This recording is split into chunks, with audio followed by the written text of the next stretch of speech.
Welcome, everyone, on behalf of USC Annenberg's Institute for Justice and Journalism.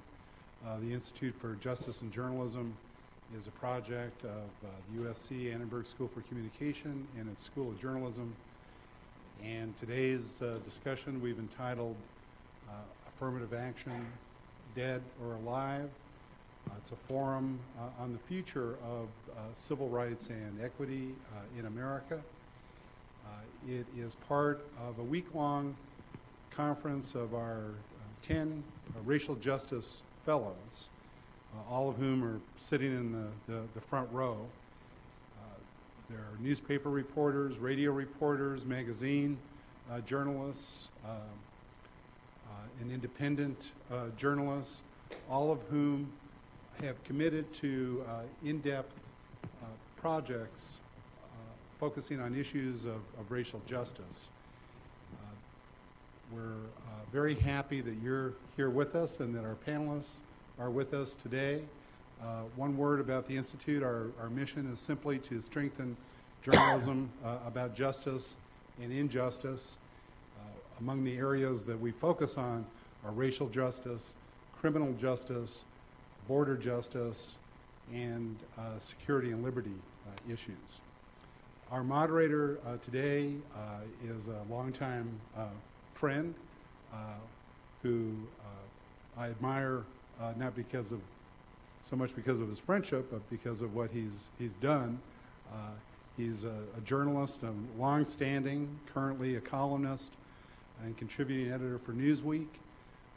He authored the special report that some of you have in hand, and if you don't, you can pick it up on the way out.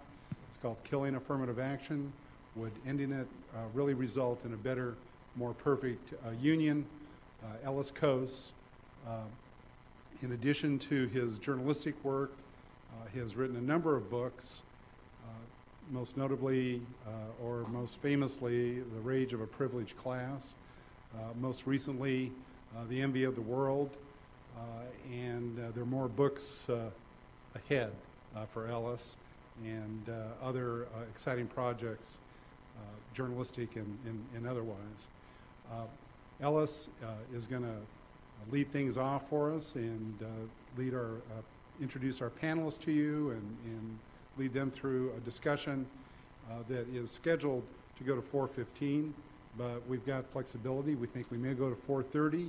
There's a reception following this. You're welcome to stay, mingle with our panelists and with our fellows and each other. And then Ward Connerly will be speaking in the same place at 6 p.m. That'll be followed by a Q&A session, as will this panel discussion. For Q&A, we're asking that anyone who wants to ask a question, and we hope there'll be primarily questions. There always seem to be statements as well, but whatever you want to say, we're asking that you use the microphone on the far side of the room. You can see it over there. And for both the panel discussion and later for questions to Ward Connerly. Thank you very much. I know I'm looking forward to this discussion, and I would imagine you are too. Ellis? Well, thank you, Steve, and I should thank you also. I live in New York, and Steve invited me to warm and sunny Los Angeles, so thank you for that, I think. And good afternoon, everyone. I, like Steve, and I'm sure like you, are looking forward to a very interesting and scintillating conversation. We have assembled an accomplished panel, and it's a state of art at these things to say people need no introduction. But let me introduce the panel, then I'll have a few words to say, and then we will proceed. But the first person I'm going to introduce really does need no introduction. He's Ward Connerly. If you know anything about affirmative action, of any interest in the subject, know anything about the recent history of California, you have some idea of who Ward Connerly is. He certainly didn't single-handedly put the issue of, he prefers to say racial preferences, other people would prefer to call it affirmative action, on the agenda.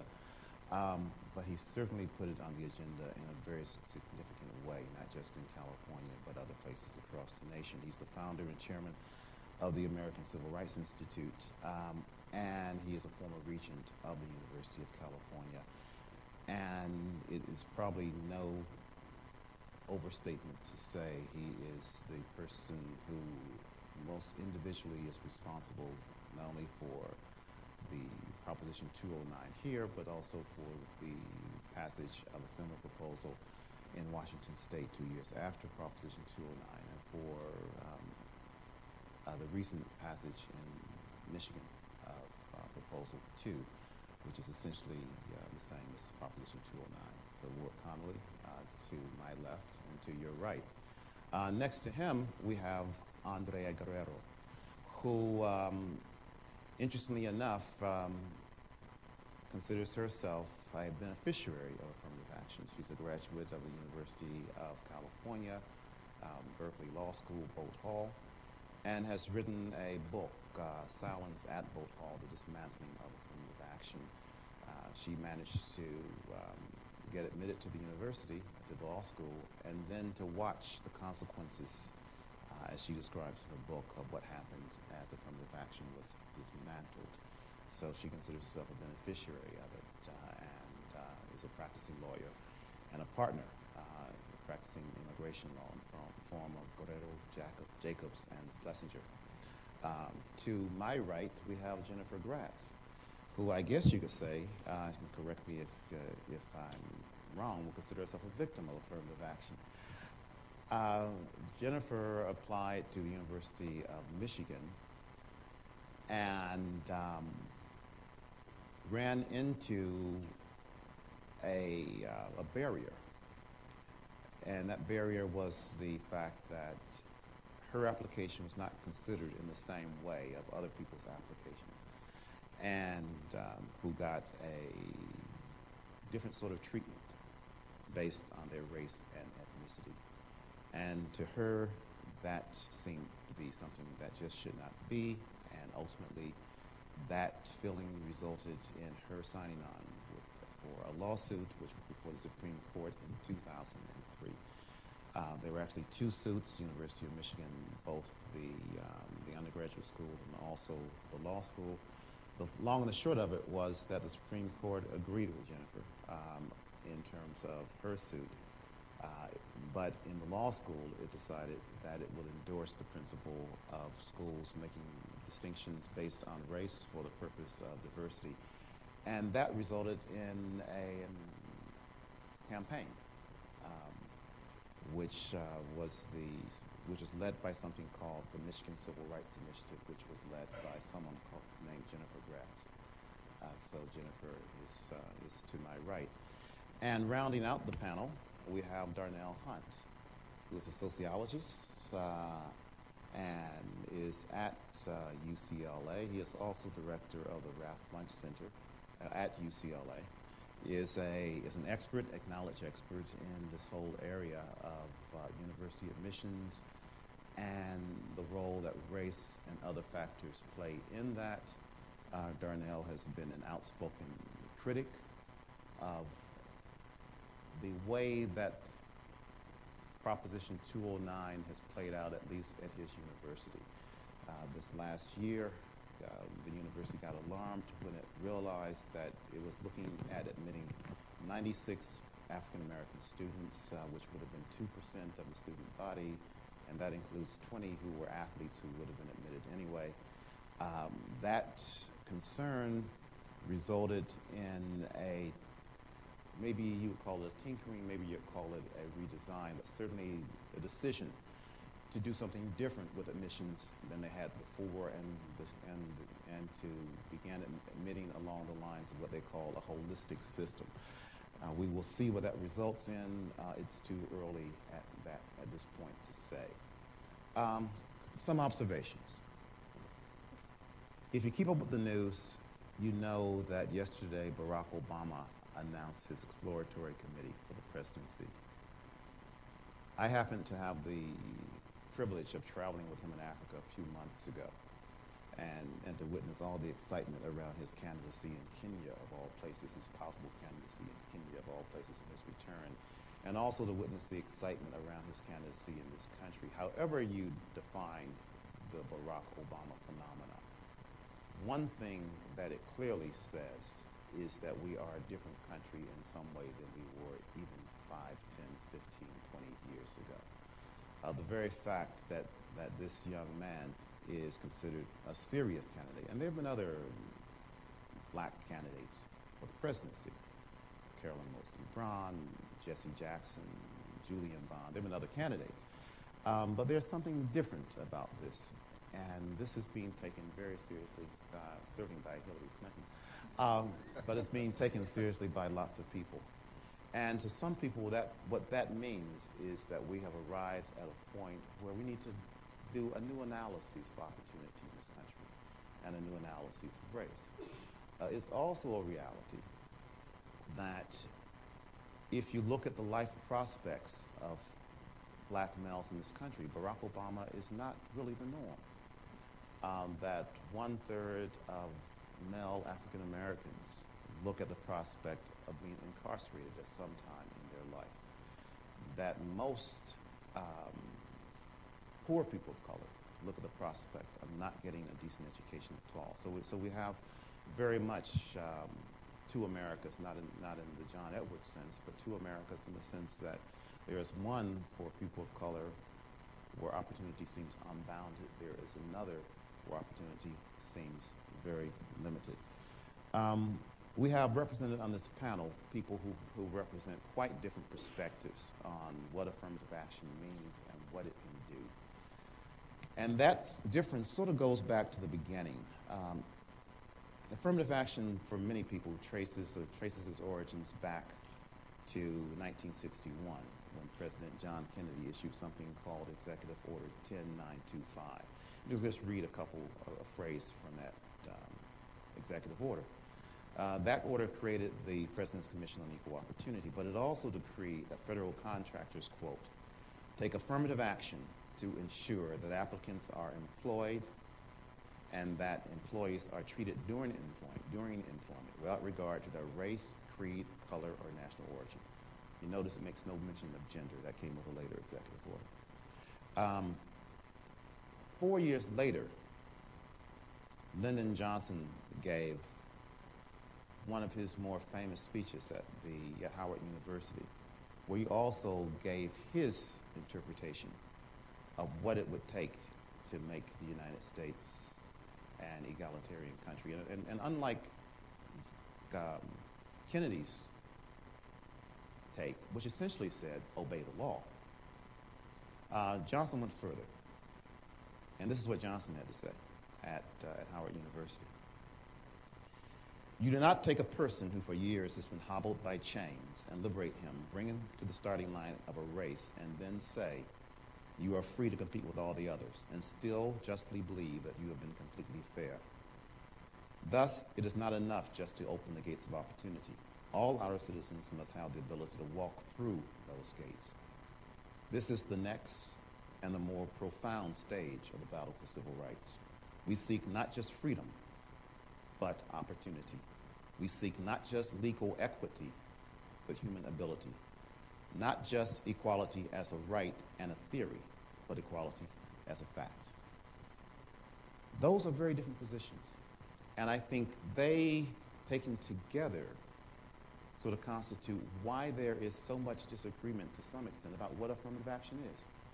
Why there is so much confusion about what it is. Because there are some people who say affirmative action basically just means stop discriminating. Treat everybody the same. There are others who say, as Johnson said, that's not enough. You can't ignore the weight of history. You can't ignore the fact that people start at very different places, and one of the reasons they start at very different places has to do with the history of this country and its racial history, and you must do something to deal with that. That different way of seeing what this issue is about is part of what has brought us to where we are today. And part of the complexity of that is that taken as groups, not as individuals, taken as groups, white Americans and Black and Latino Americans come to this question very differently. One of the more interesting sort of poll questions that I've seen was posed maybe 10 years or so ago by Gallup. And they asked the question, should there be reparations given to African Americans for slavery? What was interesting to me was not so much what people said, but how they divided on this question. 6% of whites said yes, there ought to be. Close to 60% of blacks said yes, there ought to be. You had a factor of more than 10 to 1 of blacks saying yes, there ought to be reparations, whites saying no, there should not. The point that I'm making is that when you ask questions, whether it's about reparations on the one extreme or affirmative action on the other, which try to look to addressing what some people would describe as the wrongs of history, you get a fundamentally different reaction, and that reaction has a lot to do with the race of the question, of the person responding to the question. Which brings me to both Proposition 209 and to Michigan. If you look at the vote in '96 in California for Proposition 209, whites, by a significant majority, supported the measure. Blacks, Latinos, and also Asian Americans, which is interesting, did not. We go to Michigan some 10 years later. If you look at the exit polling done by the Detroit News out of Michigan, whites supported the measure. Blacks and Latinos, by a very large measure, did not. People read different things into that. I am reluctant to read into that an understanding that one group understands what this is about and another group does not. In Michigan, there was a fairly serious effort to try to portray Proposal 2 as a measure about gender. The assumption being that if it was seen as a measure about race, it would lose. Or I should say that it would pass and the proponents of affirmative action would lose. That if it was seen as a measure about gender, it might not. What we discovered as we review the results, that it really didn't make a difference. That however the arguments went, however it was sort of portrayed, and also in Michigan you had a situation where virtually the entire establishment opposed the measure. The political establishment, the business establishment, the newspaper establishment. Basically the entire establishment opposed the measure. And it won anyway. What that says to me is that people had a pretty clear idea of what they wanted to vote for and what they wanted to vote against. And they weren't particularly swayed by the arguments on either side, really. That they had their minds made up and they had their opinions already joined. What it also says to me is that if you put these measures forth in a state like Michigan, which is 81% white, you're probably going to get the majority of saying, we don't like, quote, racial preferences. We don't like, quote, gender preferences. If you put it to a vote where the complexion is very, very different, and then you're going to have a very, very different result. And that brings me to a question, or actually to a couple of questions. One is a very general question, which is, and we'll get to this in a little bit, which is, what do we make of this? What do we make of the fact that these measures are so polarized along racial lines? And is that an unhealthy or a healthy thing? And what does that bode for the future? There's some other points I could make, but I'll leave that there for the time being. And what I will do is, I think that you've all been told that you will have occasion to have some opening comments. So what I will ask is that you speak in the order that I introduce you. I will also ask that you keep your comments to no more than 5 minutes. If you do insist on keeping them beyond 5 minutes, I retain the authority to interrupt you. With that, I will begin with Mr. Connolly. Well, first of all, let me thank you for inviting me. This is my second occasion with this group. And Mr. Coase, I want to commend you for a very balanced maybe one or two exceptions I would take, but a very balanced introduction of the issue. I have followed your work constantly, and I am always impressed. When I came today, I met Ms. Cheryl Feltz, and we talked briefly about the difficulty of discussing race. And we agreed about that the issue is a very treacherous one to discuss. But we also agreed that the process is critically important for us to be open-minded and to try to understand the other point of view and hopefully move the ball up the field a little bit with respect to our differences.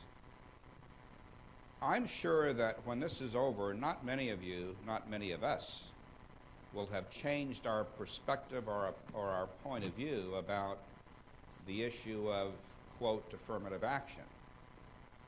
But I at least hope that all of us will be willing to entertain the possibility, however remote, that maybe there is something in the other argument that we ought to consider. My grandmother often said, son, even the smallest pancake has two sides. And let me just kind of give you my perspective. Affirmative action is different things to different people. I subscribe heartily and without any reservation at all to the JFK definition of affirmative action. Take it to make sure that you're not discriminating against anybody on the basis of those prohibited factors of race, sex, color, ethnicity, or national origin. I strongly oppose the Lyndon Johnson perspective, which is that the government has some duty to take a person's race, however we define that term, into account in order to level playing fields. I think that is morally wrong, personally. I think that in the fullness of time it will be determined by the Supreme Court to be constitutionally wrong. Now, that does not mean that the government doesn't have a duty to try to make sure that people have access, for example, to college, to employment, to contracting opportunities. My belief is that we should do that as a government, as a people, on the basis of socioeconomic considerations. Income. When you are low income, your options are totally closed. And so I think that having the government go into low-income communities, identify people of low income, to try to give them access to the good life, that is something that the government should be doing. And I would lock arms with anyone, anytime, to try to achieve that purpose. In an academic setting, I think that what Mr. Coase called holistic review, I call comprehensive review. I support that. As Rebecca Trounsden will tell you, I was a strong proponent of that while I was serving my sentence as a regent of the University of California. I think that the university has no other duty but to look at people in a comprehensive sort of way. It should not do that because a race-free approach is not yielding whatever results that the admissions people want to achieve.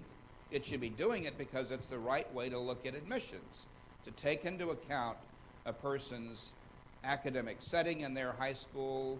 Did they have honors courses to take, thereby allowing them to compete with those who do have the honors courses? What was the curriculum that they had? All of those factors, it seems to me, help to define merit in a way that makes sense, rather than just looking at it on the basis of grade point averages and standardized test scores. So I think that we are witnessing the end of an era, the era of race-based decision-making. I believe, while not dead, it is really on life support. And I think that in very short order, maybe 5 to 10 years, it will be dead. and it has served its purpose by bringing us to this point where people are able to be looked at as individuals rather than as specimens of some group. And on that point, and on that note, we will move on to Andrea. Thank you, sir. Thank you to the School of Journalism, Justice and Journalism for inviting me to come and speak. I am above all a practical person. I did not set out to support or oppose race-conscious policies. But I've lived in this state for many years, and I've seen both the benefits of affirmative action and the detriments of removing it. I understand, and I invite you to consider, that right now 2/3 of California's K through 12 students are students of color. By 2050, 8 in 10 students will be students of color.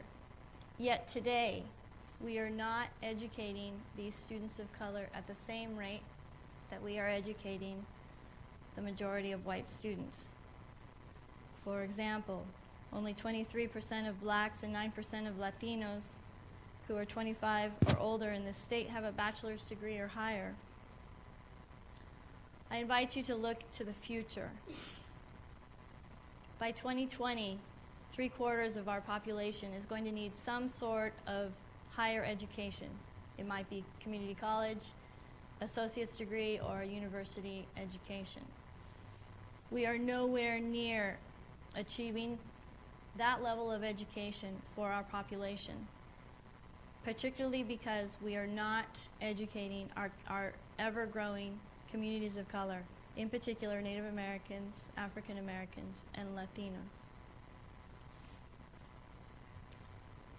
I know that we are in this boat together. I want to get to a promised land. I want to get to a place where we are economically secure and stable, where everybody can pursue the American dream, where they're healthy and happy.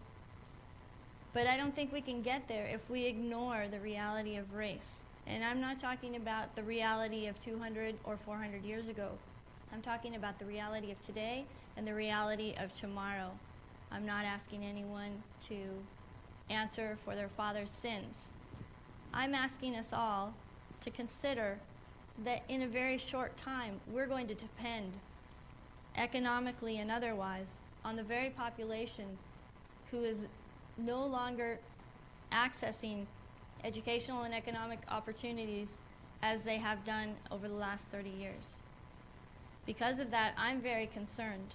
I'm very concerned for my child and for my grandchildren about what kind of decisions we're making today and about who's making those decisions, because the people who are in positions of power today are overwhelmingly part of the white majority who may or may not understand the conditions and the interests and the concerns of communities of color. I do not seek to divide us. I would hope that we could unite, and that we could unite around the single purpose of building a strong economy. Proposition 209 is not pragmatic. It went too far. It does not allow us to do things such as target resources and opportunities to Latinos in the school systems, the Latinos who are facing a dropout rate of 50% in some places. We are not able to hire police officers who are African American to address the racial tension between African American communities and the police officers. I'm from San Diego. We have a gang war going on right now. The police chief has very few African American officers.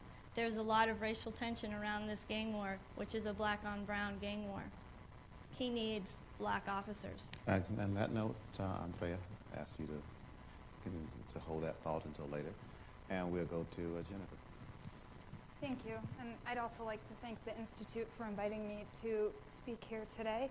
And I'd like to address what Ellis said in his opening remarks. I don't consider myself a victim, and I don't know what would have happened had the University of Michigan had a different policy, a policy that treated people equally, judged people on their character and their merit rather than their skin color, A lot has been said about me and my beliefs, and that I believe that I'm entitled to go to the University of Michigan.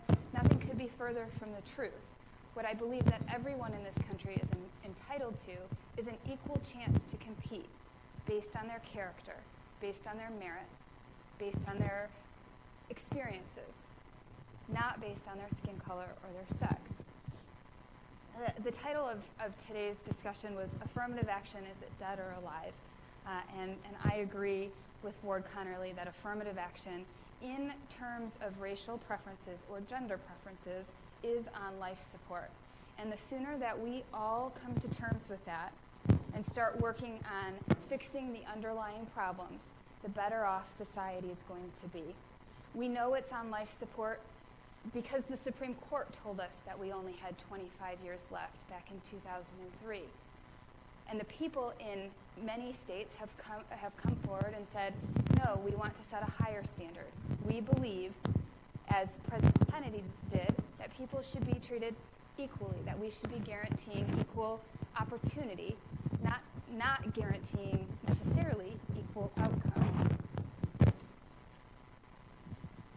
We know that it's on its way out because of the way that people talk about race preferences. When you have to defend something by making up code words, you know that it's on its way out. And I'm talking about there being the term critical mass that many university administrators use. Critical mass goals.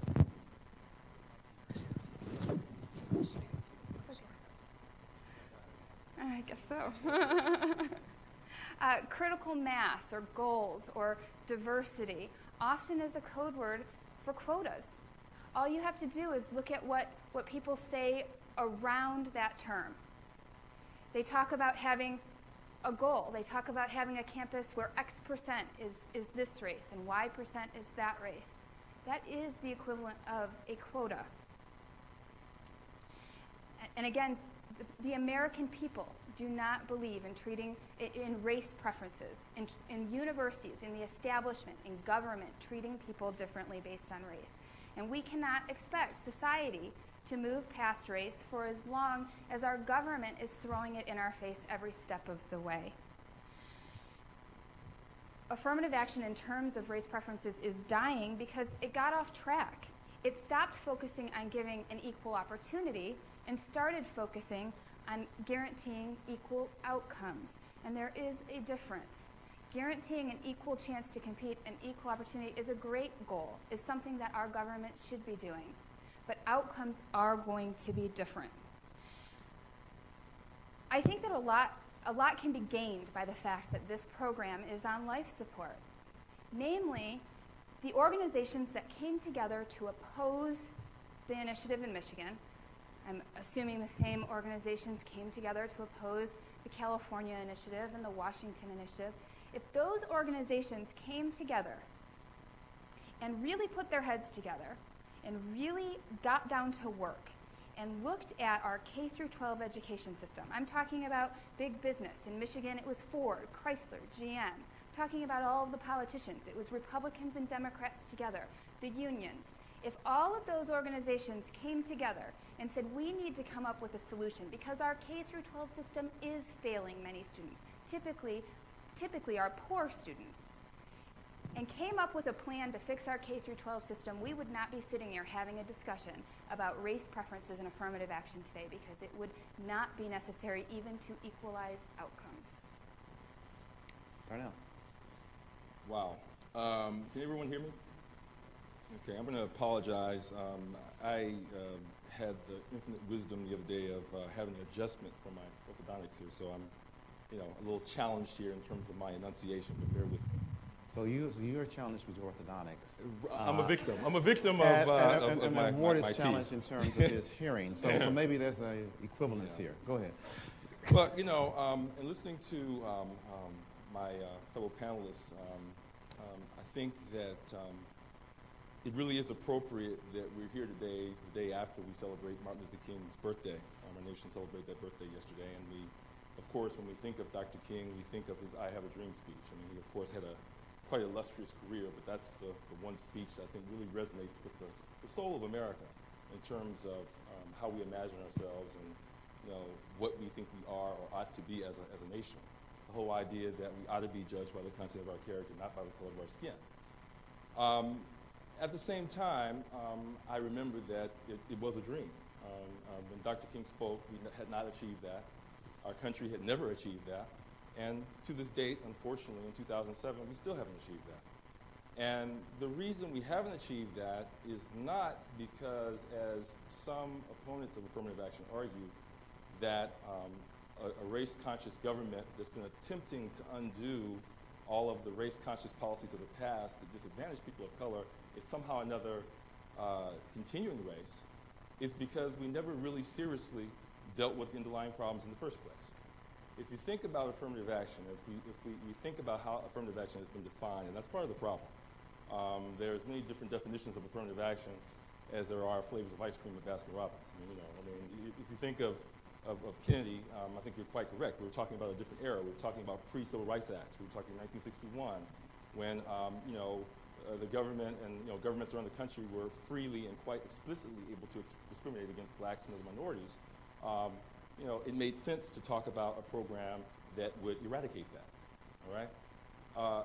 Johnson, however, a few years later, after the passage of the first Civil Rights Act, realized, this is not going to quite get us where we have to go, because the reality, as he noted in that wonderful metaphor about the race, is that how are you going to tell people who've been disadvantaged in every way possible that even though the race has been going on now for a couple of hundred years, you can go ahead and jog up to the starting line and compete like they're going to have any real chance of winning. There's a very interesting book that I recommend everyone read if you get a chance, if you haven't already seen it, called When Affirmative Action Was White. It talks about basically the entire history of America up until, I guess, the mid-'60s when affirmative action, which was a drop in the bucket compared to the affirmative action that existed before that, serviced primarily African Americans, other people of color, and women. The book makes a very compelling case for how the New Deal, the Fair Deal, the GI Bill transferred billions and billions of dollars to the white middle class, created the white middle class, created the suburbs of this country. And guess what? African Americans were explicitly excluded. The South, there was a deal made between the South and Republicans and Democrats in Congress to essentially rig what appeared to be a race-neutral bill in a way that sent all the benefits to whites. In the intervening decades, those profits have compounded to the point where the wealth differentials between black and white families is astounding. And guess what? It's not getting smaller, it's getting exponentially larger. The whole point is the Pandora's box of race was open before this nation became a nation. And while I, as an African American, and I also have kids, I have two 8-year-old twin sons and a 1.5-year-old daughter who I would just certainly hope would not have to confront the type of America that we currently live in today. And I would hope that they wouldn't be judged by their skin color, that they would be judged by the content of their character. By the same token, I'm terrified of an America that doesn't even acknowledge the fact that we still have these rampant racial disparities and racial disadvantages and racial advantages accruing to certain groups that make it impossible to compete fairly in most of our nation's institutions. To my mind, the elephant in the room that's not discussed most often in popular discussions of affirmative action and race in this country is the concept of institutional discrimination. What this movement, the anti-affirmative action movement, has been so successful at doing is defining discrimination very narrowly as sort of an individual perpetrator intent type of discrimination and letting structures off the hook completely. And of course, it's structures that have defined our country. I mean, I'm a sociologist. I mean, what sociologists study are the structures in our society and how they work. And one thing that we can prove, we've shown statistically, in fact, the federal government, when it came up with its federal adverse impact standard, looked to that research to talk about how structures and patterns in our society handicap certain groups, and when you have those handicaps being meted out on the basis of race, you have problems. The question, of course, is whether affirmative action is the most effective way to ameliorate that. You're absolutely right. And one argument would be that affirmative action... And the opening question Sure. that I'm going to put Okay. to the panel is this. Both you, Andrea, and also you, Jennifer, invoke the issue of K through 12 education. And clearly there is an argument that if we had an equitable K through 12 system, if the K through 12 system did a better job, if there were enough people of all varieties being produced who could meet the criteria that these selective institutions set, then there would be, at least in terms of universities, the discussion about affirmative action would be totally academic because no one would be arguing for it. So let me ask you this question. Might as well just go down the line and then we can get into some of the other questions. Affirmative action affects a relatively small number of people in terms of who gets admitted, who doesn't. And we're talking about people who get admitted to selective universities. Why Ward? Why Darnell? Why Jennifer? Why Andrea? Why aren't you all putting your energy in fighting for a better K through 12 system? Why are you spending so much time and energy on this affirmative action issue as opposed to focusing on this K through 12 issue, which arguably is a much more important issue in terms of its impact on society? Well, I think that we're just not focusing on it. I think society has sort of seen, and I'll use your term, affirmative action, without belaboring what it means, but for the sake of discussion, efficiency of discussion, I'll just use that. I think society has sort of assumed that that's the only way to solve social problems, to use race. Race-based decision-making is seen as the only path to providing people with the tools to lead a productive life. And when I deal with this whole issue and ballot initiatives or whatever, I'm talking about the government. I'm not talking about society. I can't control society. But as one citizen, I can have some influence over what my government does. Can't you have influence over what it's doing with K through 12? Sure, I can minimally. I can have influence to the extent that I can in dealing with the government. I can't have influence over families. And when we're talking about improving access of kids to a better education, we're just not talking about K through 12. We're talking about families, Black, Latino communities, and the cultural changes that I believe have to occur in order for them to get their kids better prepared to not only... So let us agree that it's much harder. Yeah, but we're talking about solving the problem. Yeah, it's harder, but if you really want to solve the problem, that's where we're going to have to go. Okay, well, we agree on that from the beginning, but let me ask you the form of the same question. Why isn't all this energy being focused on K through 12? Is it just too large? Is it just too amorphous? Is it just that you got so many systems and families and cultures and all of that, or is it something else? Well, I think it's important to remember that affirmative action was in place in K through 12. And the very first programs to go after Proposition 209 passed were the K through 12 programs. They were removed by edict by Governor Wilson. So the affirmative action programs that were in place in K through 12 were the targeted outreach programs, the skill building programs that encouraged and inspired young women and students of color and underprivileged students to pursue higher education. So it's important to keep that in mind. Now, the proponents of race-conscious decision-making have been very active in trying to do something about K through 12 in the last 10 years because we believed that that was the recourse. One of the first things to happen in the early 90s was a lawsuit called Williams v. California, and that lawsuit demanded of the state that every school have the basic necessities: clean, safe schools, a textbook for every student to take home, and qualified teachers. The state of California opposed this idea of basic necessities and spent over $10 million opposing the lawsuit. One of the first things that Governor Arnold Schwarzenegger did when he came into office was settle the lawsuit so that now schools are being forced to comply. But So your argument, in essence, is that it's a battle that's taking place on both fronts. And let me ask you the same question, Jim. You invoked K through 12, and so does that mean that your next battle is now going to be to go out and improve the K through 12 system? And if so, how are you going to do that? And if not, why not? Well, it's actually something that I've been giving a lot of thought.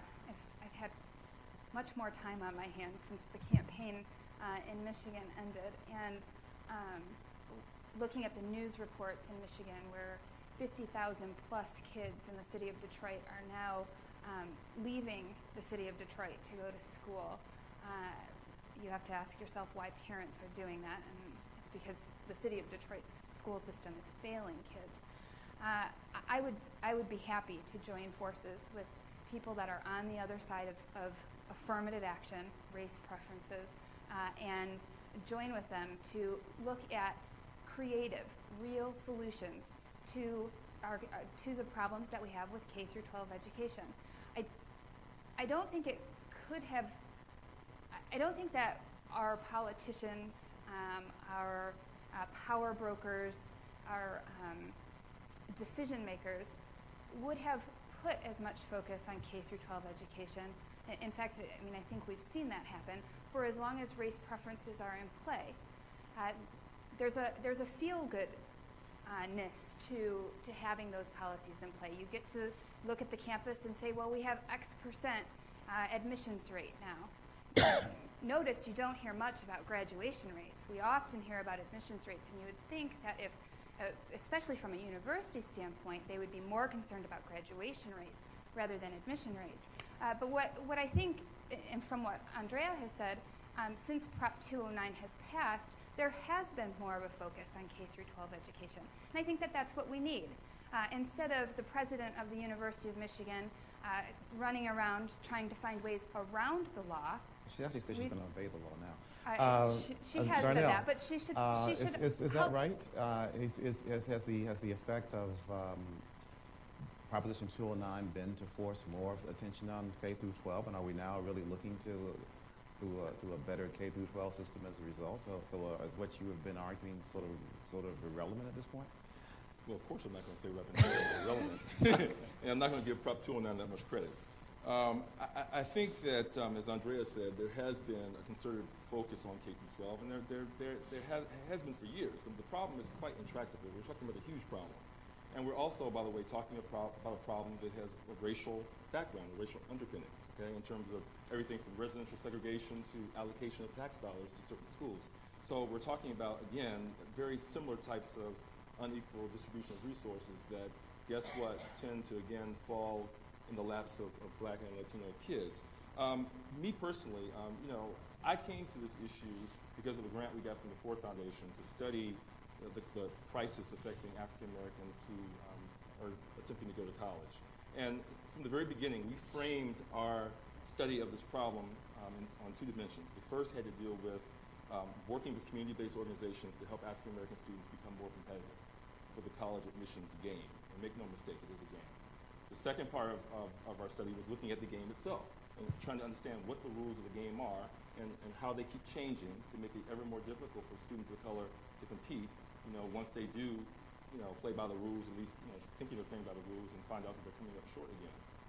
And so a lot of what I've been talking about recently in the media have to do with that game. But a lot of my efforts have been spent on looking at the K through 12 issue. I'm also a member of this Alliance for Equal Opportunity in Education here in Los Angeles, which represents the NAACP, the Urban League, the SCLC, the Brotherhood Crusade, and a number of other groups who've been looking at the higher education issue, but who are very focused on the K through 12 issue. In fact, we're hosting a forum on the 15th of February at the California African American Museum, having a debate between people who are running for the school board in one of our local districts here to talk about this very issue. So we're very concerned with this issue. I'm the type of person who feels that this is a multi-frontal assault. I mean, there isn't a panacea. No one solution is going to solve what is an incredibly weighty problem. I mean, I think we have to work on K through 12.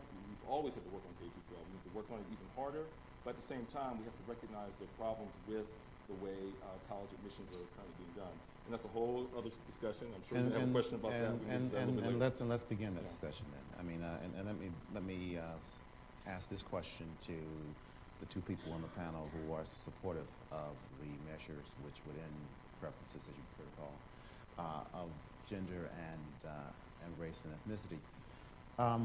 One thing is clear, and that is that when university systems have ended these preference programs, elite universities, UCLA, UC Berkeley, have witnessed a fairly sharp drop in the numbers of so-called disadvantaged minorities who are being admitted, and particularly blacks. This year, as you've heard, UCLA undergraduate is looking at admitting fewer blacks than it has in over a quarter of a century. At Berkeley, which already has a form of holistic admissions in play, their admissions have basically dropped to almost half, essentially half of what they were in terms of blacks prior Proposition 209. There's no reason to believe the experience at University of Michigan is going to be substantially different than that unless they fundamentally change their whole process of admitting people. So the question to you, and this is to Ward and to Jennifer, is, are you uncomfortable with this? Is this unhealthy?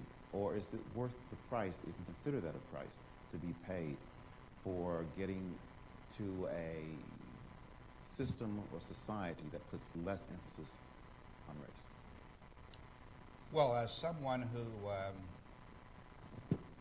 attended American River Community College and Sac State, I don't shed a lot of big tears for someone who didn't get a preference to go to UCLA or Berkeley. To be very candid with you. My heart doesn't bleed for them. What I would say to them is, get yourself prepared if you want to go to Berkeley. If you think it's so critically important, get yourself prepared to go there. Do all that's required, and the system can also be changed, which we have, to take into account the lack of resources at your high school. If that's the problem, comprehensive review can correct for that. But it's only correct so much. And so at the end of the day, are you saying that you're comfortable with this reality that is unfolded now? Yeah, if that's what the competition yields, Ellis, I'm comfortable with that. I cannot, if you take a position on the basis of principle that race should not be used, you can't second guess what the outcome is if there has not been discrimination by the institution to cause that result to occur. Same question to you. Well, I agree with Ward that if discrimination isn't what's causing it, then I am comfortable with it. But Well, wait a minute. I'm not sure that we established that. We established that direct discrimination is not what's responsible, but obviously one can't ignore a history that has ended up with some people in neighborhoods that are different than others, and some people in schools that are different than others, and some people with opportunities that are different than others. So stipulate that, okay, this is not a result of direct discrimination, but it may be a result of indirect discrimination. And I agree that we have a horrible history in this country when it comes to race, but those different opportunities transcend race. The different neighborhoods, the different opportunities, the different schools, they're not always all quote-unquote minority schools. In fact, just the other day I read a letter. So the result at the end of the day is that the University of Michigan has half the blacks that it had before. That's okay, as long as the competition, as you see it, is fair. The University of Michigan, if it wants to change its admission standards, then that's one thing. But the standards should be the same regardless of your skin color. So what's wrong with that? Well, what's wrong with it? The first thing we have to, I think, understand is that university admissions, particularly at selective institutions like UCLA, like UC Berkeley, that are unable to take into account the realities of race in America and the state and so forth and so on, are classic examples of institutional discrimination. And what I mean by that is they use unjustifiable prerequisites and preconditions to disproportionately exclude a large number of members from. So you're saying it's unjustified to use grades? It's unjustified to use test scores? What are you saying? That's exactly what I'm saying. Okay, and let me explain what I mean. It's unjustifiable to rely on them to the degree they do, in the absence of other characteristics and attributes. And that's what comprehensive review in theory was supposed to get at. But in practice, that did not happen at UCLA, which is why UCLA did worse in the entire system couple years ago in terms of admitting African Americans and to some degree Latinos. Um, Again, I can get into the nuts and bolts of what's right and what's wrong with it, but the basic idea is standardized tests and GPAs measure such a small percentage of performance and how students actually perform in college that on some level, if the assumption is that they are meaningful indicators of merit, then that assumption can obviously be challenged and challenged in very persuasive ways. But that argument takes you into an argument which basically says that they're not fair measurements for anybody. Well, certainly not in isolation. I mean, I think there are other things that need to be taken into account that, Is there reason to believe that they disproportionately penalize people of color? Oh, absolutely. Why? Absolutely. How? Because we know that SAT scores and other things are better indicators of family income and wealth than they are of what you actually do once you graduate. In fact, there have been all kinds of tracking studies looking at students who go to selective institutions who have so-called lower academic credentials who actually outperform the students who supposedly had higher credentials when they came in. What about Ward's plan? That's given. There's a huge literature. What about Ward's plan? He doesn't give a care.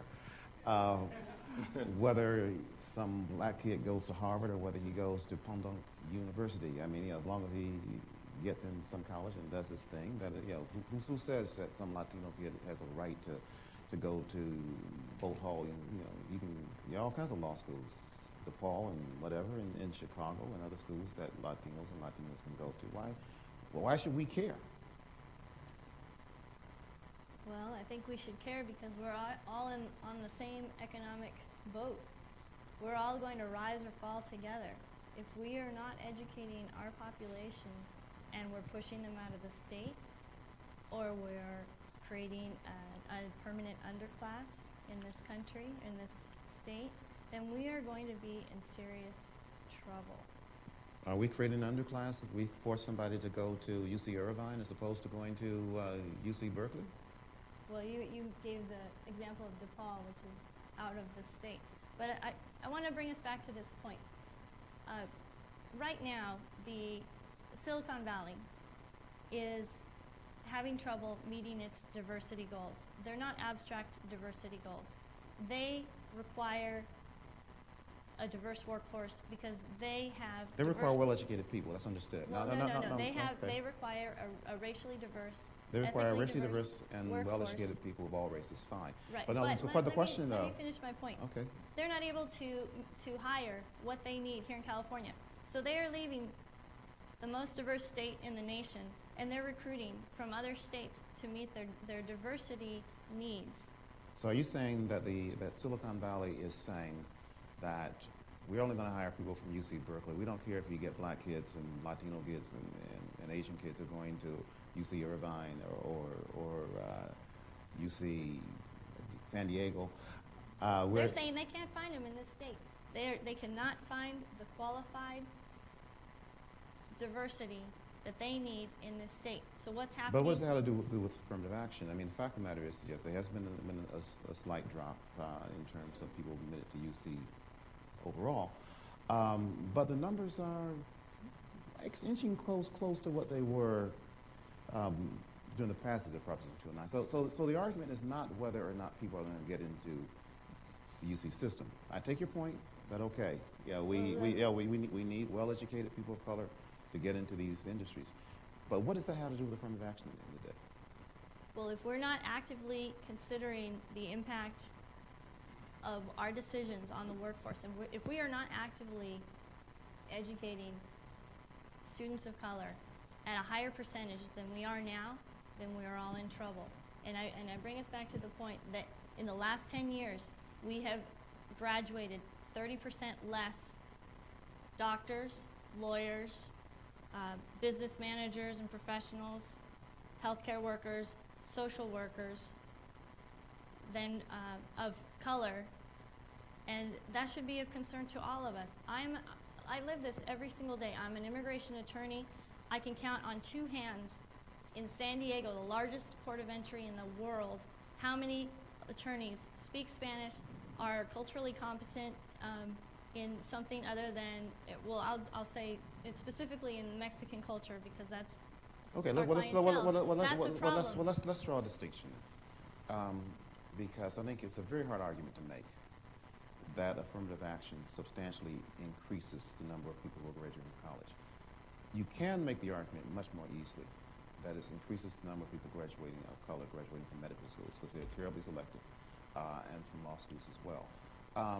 Okay, let's put aside for a second the question of professional schools. Does it really matter that UC Berkeley has half the blacks that it had before and fewer Latinos? Does it? Because what Ward is saying is that he didn't go to UC Berkeley and he did okay. Does it really matter that that UCLA has 96 people that it's talking about admitting? There were 2% of the class, and lots of folks don't go to UCLA. So who gives up? It matters on a number of different levels. I teach at UCLA. I teach classes. I have students in my classes, and I know what it's like to teach a class and to look out into the sea of students, and you have maybe 3 African Americans. I teach courses that are cross with African American studies and sociology. I may have 10 African American students in a class of 150. That's what we've come to in terms of the decline in numbers at UCLA. Now, what does that mean? Well, there is a change in terms of what happens in the classroom. I mean, one of the things that I think falls by the wayside in this discussion of affirmative action is, what happens once you get to college? Getting in is like a lot of discussion. What happens after you get in? Well, a lot of what you learn when you go to college, particularly when you go to an elite college and you're there with other high-achieving students, and make no mistake, all the African Americans who do get accepted to UCLA, and even those who don't get accepted, are extremely high-achieving. In fact, many of the ones who didn't get accepted to UCLA did get accepted to Ivy League and other places. But what happens is when you have a decline in that type of diversity in the classroom, it changes the nature and the tenor of the discussion. Students often feel like they're being singled out as the spokesperson for the race because, of course, when you're the only person in the classroom, race becomes actually more explicit and more meaningful than when it's a more diverse setting. And you're actually able to bring in experiences and have discussions to consider other points of view, just like we said we wanted to do as a panel, that you can't do when you have an homogeneous classroom. I would imagine that when you have 96 freshmen stretched across a campus as large as UCLA, you're talking about 1 or 2 students in each class. I would imagine, in 2007. I would imagine, Mr. Connolly, that you would make the argument that there are other kinds of diversity. And I would imagine that you would make the argument that just putting more black students in these classes is not more important than putting other kinds of people who represent other kinds of diversity who got in on the same criteria that other people did. Is that the argument you would make? Yeah, I'd make that argument. But there's something else here that we're missing, I think, in looking at the reality of 95 or 96 black students in the freshman class. Historically black colleges and universities, they're eating into a very small pool to begin with. Mm-hmm. Harvard, Yale, Stanford, Duke, Princeton. Mm-hmm. They're offering full scholarships. Mm-hmm. So why then are there only 96? It seems to me that if we want to solve the problem, we're going to have to increase that pool so that there is more for everybody to draw from. Mm-hmm. That really goes to the heart of the matter. And how do we increase that pool? Not by giving preference, it seems to me, to anybody, holding everybody the same standard. But let's get more families getting their kids onto the path of learning, of appreciating the value of learning. Whether they go to Berkeley or whatever, to me, is not as important as their being able to lead a productive life. It may be important to the academicians, but that's not important to me. I understand that, but there's a reality, and address this from me, if you will. If you eliminate the selective universities, let's be specific, get rid of Harvard, get rid of Yale, get rid of Stanford Law School, you don't have a Supreme Court. Because the people who are running these institutions come from those institutions. And if you have a society where the opportunities of certain groups of people to get into these institutions is not what it was before, is that a problem or is it not? Yeah, but I'm not saying get rid of the institutions, Harvard, Yale. I'm saying that all of those institutions are competing for about 1,000 black kids who graduate from California high schools. Very small pool compared to, say, 9,000 out of 18,000 Asian kids, 1,000 out of 18,000 black kids. The pool is very small. So we're back to the whole question of how you increase the pool. Right, right. Well, I can give you a very concrete example of what's happening in San Diego. In the last 10 years, African Americans have actually increased their rate of eligibility to the UC and the CSU. That's true statewide. Okay, It's statewide doubled. then. It's doubled statewide. since Prop 209 went into effect. Yeah. Nevertheless, in the last 10 years, the same period in which African Americans have excelled when others haven't, they are underrepresented at every single university in this state. And in San Diego, their numbers at the 3 public universities, which are UCSD, SDSU, and Cal State San Marcos, have fallen by almost half. By almost half, at a period in the same period of time that their eligibility has increased. So what's going on there? It seems like parents are doing their job, students are doing their job. Who's not doing their job? It might be the universities. It might be the fact that they're using high stakes tests that correlate more with race, not just economic wealth, but with race and with performance. So there are a lot of things going on here in this story. And please keep in mind that it's a pipeline issue. It's not a single university and it's not a single year. It's a pipeline issue that we should all be concerned about. Yeah, could we explore that though? Because she's right there. And I think that we do have an increase in the number of black students who are admissible. Now the problem is competitively admissible to Berkeley, San Diego, Santa Barbara, UCLA. Those are the 4 top ones. Mm-hmm. We've got to, now, once you get that pipeline of more students who are admissible, then we have to get those that are competitively admissible, and or the institutions have to decide for themselves whether their reliance on the academic measurements is justifiable. Exactly. I'm not so sure that it is. So we have a moment of agreement here. Yeah, So, we're in agreement there. I mean, I mean, there are certainly problems because, okay, 2,100 African Americans applied to UCLA last year. About 200 and some change were admitted. The average of those 2,100 was 3.5 GPA. That was the average. There were many, many over 4.0s who were turned away from UCLA. Now, of course, that's true for other groups too, because UCLA gets more applications than any other college in the country. They turn away 38,000 students. But the point is, people of color are being disproportionately turned away, and they're making very fine distinctions at the very top of the distribution that are meaningless. Absolutely. So how much All confidence- studies show a 3.7 is no different than 3.9 in terms of what someone's going to do in college. so how Absolutely. much confidence do you have that this new system put in place at UCLA is going to change that? And is that the solution? Is Yeah. a solution to It's look for a some other Band-Aid. way? It's a Band-Aid because the bigger problem, as I think we all would agree to some degree, is, I mean, we have these fundamental societal issues that were never resolved dealing with race that play themselves out in our K through 12. And for me, affirmative action is certainly not a long-term panacea. It's something to stop the bleeding while we try to figure out how to solve the problem that we've never actually had the political will to solve. So, no, I don't think holistic review, it may net a few more students who deserve to get in. But the bigger problem is scarcity of opportunity. I mean, our state has been spending all this money on prisons. We haven't spent hardly any money on K through 12 education. It's certainly gone down. We used to be the envy of the nation in terms of the standard of education in California. Now we're down there with Mississippi. The UC system has not expanded to keep up with the population. So what do we have? We have increasing demand demographically for the few slots that are there. What happens? Inflation. The price of admission goes up. You have to take 1 billion AP courses, as if that makes you smarter and more deserving to get in to get a slot. And guess who has the better opportunity to take more courses? Not students of color. And that's exactly the game we've been playing. And it only Let me ask you gets exacerbated okay, Jennifer, as you the wanna say demand something? becomes higher. But saying that that's not students of color, no, it's not students that come from wealthy families and of higher Who are socioeconomic background. disproportionately students of color. But you overwhelmingly. can't focus on the students of color. I can tell you. Well, according to Prop 209, you're right, we can't. I can tell you that the high school that I went to did not offer not one AP class when I was in high school. There are, if you want to look at socioeconomic status, to me that makes sense. Look at the opportunities that kids have had and what they've done with those opportunities. If they haven't had all the opportunities, but they've shown to succeed with the given opportunities they've had, then yes, that should be taken into account. So let me just push that a point, because the reality of life in America is that to be poor and white is not the same as to be poor and black. There are reams of sociological data which basically make the point that if you're poor and black, you're much more likely to live in intensely segregated, concentrated poverty If you're poor and white, you're much more likely to live in neighborhoods where you are associating with people who are more well-to-do, and the schools are better, et cetera, et cetera, et cetera.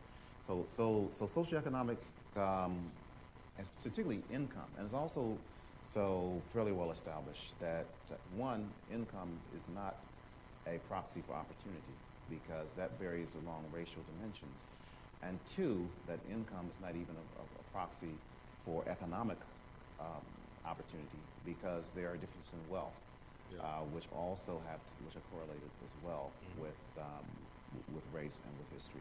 So this is the question.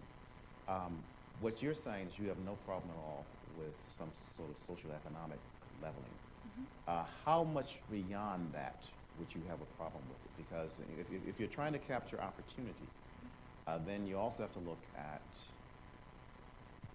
concentration of poverty which people live in, and that is very much correlated with race. You also have to look at quality of schools, which again is very much correlated with race, and look at a variety of factors. So are you saying that all these factors are legitimate? I think that those factors are legitimate. I think looking at the quality of school that you went to, I think looking at the area that you grew up in, if you grew up in the inner city, you have a different experience than if you grow up in the suburbs. Just like if you grow up in a rural area, you have a different experience than growing up in a suburb or in the inner city. And if universities want to take that into account and look at you as an individual rather than a member of a group, and look at what you have done as an individual, I am fully supportive of that. So is the problem then, Darnell, that holistic review has not gone far enough along the lines that Jennifer is talking, and is it possible for it to go far enough to make you happy without explicitly considering race? It's a clumsy tool. It's a tool that, in another universe, would certainly be justifiable, and I would welcome, and I do welcome it now as the one tool we have, no matter how clumsy it is. We won't know until we see what comes of it. I don't know exactly how it's being implemented. I don't know, of course, what the result will be. In principle, it's certainly better than what UCLA had, but the underlying problems remain. And until we address those, we're not going to see any real shifts, I don't think, in the increasing disparities that we've been seeing in terms of access. What you're saying, and not to put too fine a point on it, is that for all these other proxies, there's no really good proxy for race, and that you should just probably use the race. best one we have is wealth, but even that is not as efficient as it might be. But it's certainly better than I income. think, and I would agree with you. I think that what we're saying, though, is that the removal of the ability to use race, and I won't load it by saying preferences, but the ability to use race did not substitute for the blunt, explicit use of race, even when that masked over all of the underlying problems of the academic gap. By using race, we were able to ignore competitive admissibility, we were able to ignore income often, all of those things we could ignore. Then you take that away, and now you're left with this clumsy, but overall, probably the only way that admissions officers are going to be able to do their job. I think it is going to be the only thing that the court leaves them with. But I think it happens to be the right thing to do. We should be looking at students comprehensively, regardless of whether preferences were allowed or not, rather than using this notion that you're purple, therefore we want more purple students, we'll take you in. That's essentially what the universities were doing. Now the court said you can't do that. 209 said you can't do that.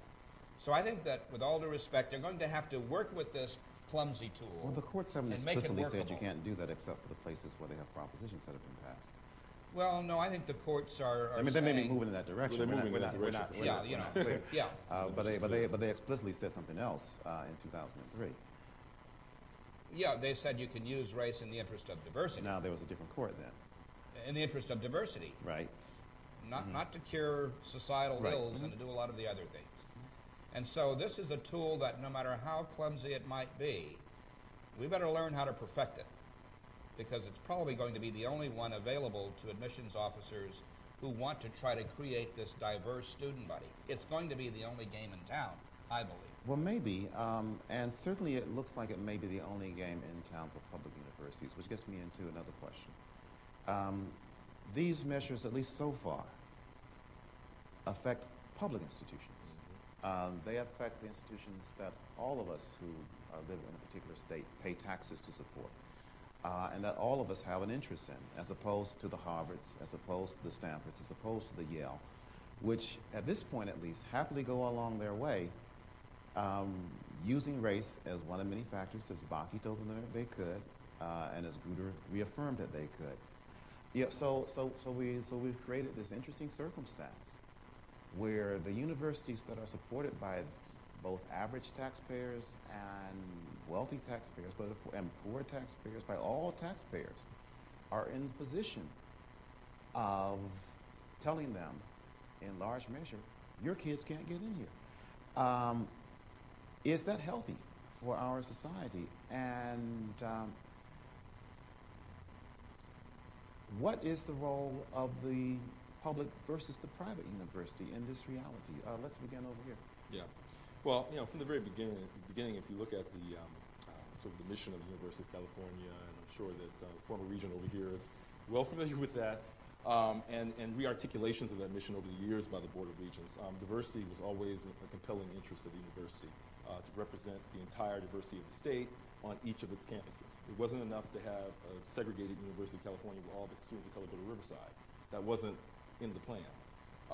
So I think a public land-grant institution does have a mission to serve the entire state. It has a mission, it's not just there to serve individuals, it's to serve the greater good, to create a workforce, to create knowledge that moves the entire state forward. So I think there is a higher level mission that certainly compels UC to be interested in this whole question of diversity when you're talking about the most diverse state in the country that's getting more diverse every day. So yeah, I think there is a distinction between what publics and privates ought to be doing. And it's somewhat ironic now that the selective privates are the ones that in states like California, Michigan, and Washington have more flexibility to actually do that. I would expect that you would disagree with that. Jennifer, do you? Well, I think that public universities, public entities, our government should not be allowed to treat people differently based on their skin color, no matter what the goal is. Our government Private universities private universities can do what they want when it comes right down to it. Their donors, the people that fund those universities will determine what happens at those universities. And it's the same thing with private companies versus state employment. If private companies want to look at different things, they can. But public employment should not be allowed to use race. But it's okay for Harvard to discriminate against people. Well, I don't think it's okay for Harvard to discriminate against people, but Harvard can come up with their own admissions plan. If Harvard is getting federal tax money personally, I would like to see them held to the same standards as everybody else. Yeah. The courts have not so ruled. Is that the next mission? We're not going to be sponsoring initiatives to deal with what is essentially a federal question. I would be, But in my view, they're public accommodations. They ought to be, if they're getting tax dollars, they ought to be held to the same standard as the public. Do away with legacies. Treat everybody the same. But it's that distinction that the government, that the courts make between public and private. And it's not just the flow of dollars to the privates that grants them this exemption. It's a whole mix of other things. Let me go back to sort of where I began, because one reason a lot of people have problems with this affirmative action thing, and we haven't even talked about beyond universities, and we might get into that for a second, but one reason that a lot of people have problems with it is that in its essence, when you're talking about admissions to exclusive universities, you're talking about a fairly small group of people. You're talking about an elite group of people, whether they are black, whether they are white, whether they're Asian. You're talking about the people who in one way or another were able to get a certain kind of education that they can do well on these tests, who were able to compile a certain set of points. You're talking about an elite, whether it's the black elite, whether it's the white elite, whether it's the Latino elite. So a version of the same question. I mean, is it, and I ask this of the proponents of court affirmative action, is it in the interest of the state, the interest of the country, for these public institutions to be creating and catering to a black elite, a Latino elite, Or any elite. or any elite? A white elite or an Yeah. Asian elite. Yeah. Certainly, that's a great question, and there is a debate among the faculty at UCLA, and there always have been debates among faculty about what, from a pedagogical point of view, in terms of outcomes and goals, UCLA or UC Berkeley ought to be doing as a public institution. I started out at a private institution here at USC. I was a faculty member here, and I see the two institutions somewhat differently, even though they're in the same city and they have, in very interesting ways, traded students as some of these circumstances have arose. But certainly, elitism for the sake of elitism, when the differences are minuscule at best in some cases in terms of who got accepted to one place versus the other based on so-called standards, is not a very compelling argument for me. I think that there is a greater good, a larger mission that public institutions ought to be engaged in that supersedes this ever increasing strive toward being more elite. Higher ranked in U.S. News and World Report, which, by the way, is nothing but a beauty contest. So, but that's the reality of the game that's being played, and it's had real effects at the point of admission for students of color, who do seek to get the credential that does signal their admission into sort of the elite ranks of our society. And as you pointed out earlier, I mean, if you look at the Supreme Court, if you look at the heads of our top corporations, a lot of our public intellectuals and other people who shape the debate about what this nation is and where it's going, where it's been, they're disproportionately represented among the alumni of these elite institutions. That's what's at stake, I think. And having the role models in place for our future kids to aspire to. Andre? Okay.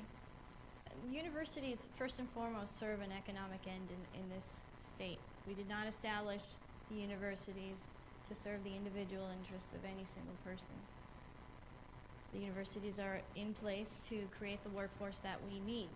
The workforce that we need is one that has multiple language capabilities, that is culturally competent, that is able to adapt quickly, and that is able to contribute to a very dynamic economy that exists in a global marketplace.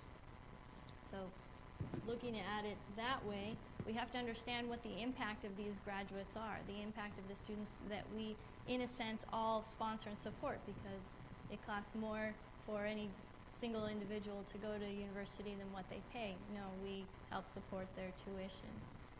All right, when you consider the fact that a single doctor carries a client load of 3,000 patients, think about the impact that 10, which is essentially what we're graduating, 10 African American doctors has in the state of California. It's tremendous.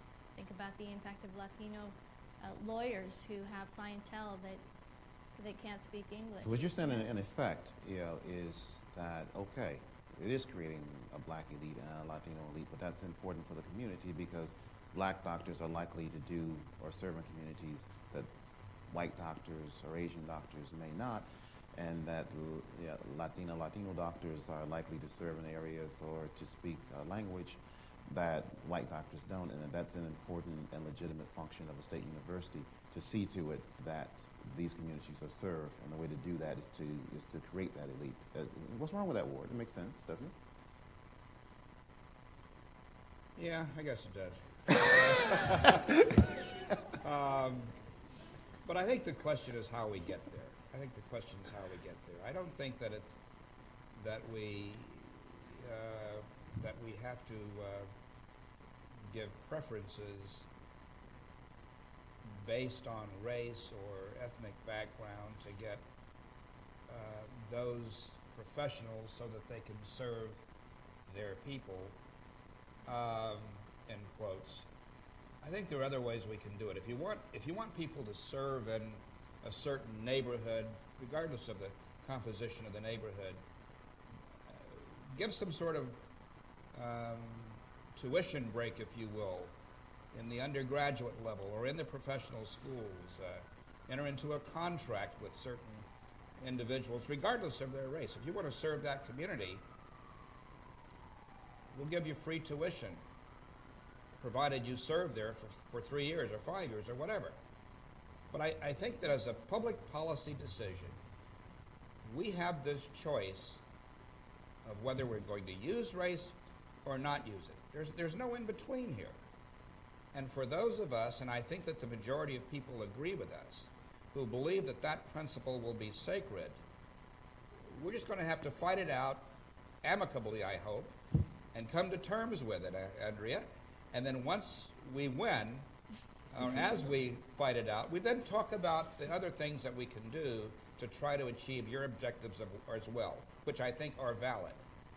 But there's no in between here on whether we're going to use race or not use it. There's no, well, maybe we can and maybe we can't. Well, there's certainly been the argument going back to Bakke that you can use it as a factor. And in a way, that's an in-between. I mean, I think Jennifer evoked the 25-year thing, but Bakke said, in effect, that in 25 years it may not be necessary, but then the judgment was made, well, certain people think it is because other things didn't happen to render it unnecessary. Well, that's exactly right. During that 25-year period. But But I think I mean, I take it, I would assume, but you tell me, that you agree with Ward that what Andrea has articulated is a worthy objective. It just has to be achieved some other way. Is that what you would say? I think it is a worthy objective.